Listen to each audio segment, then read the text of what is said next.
Okay, we're back with our 7D machine.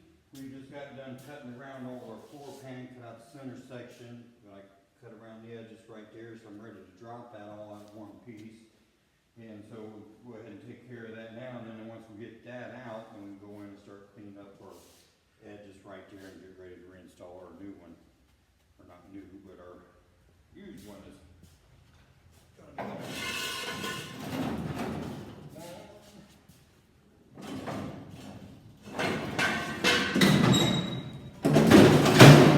and there it is.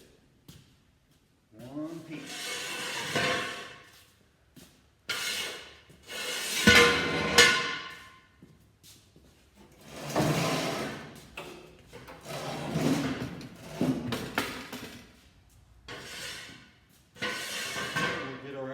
Took out of our Matador donor car. We've got it to sandblaster. We'll get it back, we'll get it all cleaned up and get ready to go back in there. But we got our floor pan ready to go. We've got new inner rockers already in it, so that part's already set. We've got front clip on it. So once we get our back in there, we'll get it in there, weld it all in. We'll drop our floor pan down.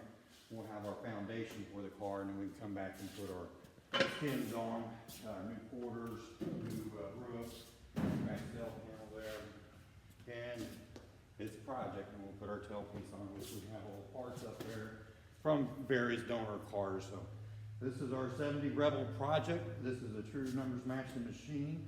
If you'd like to keep up on the progress of it, like and subscribe to our channel, and we'll go from there. But we'll get back to it, clean up the edges, get ready to reinstall our trunk pan.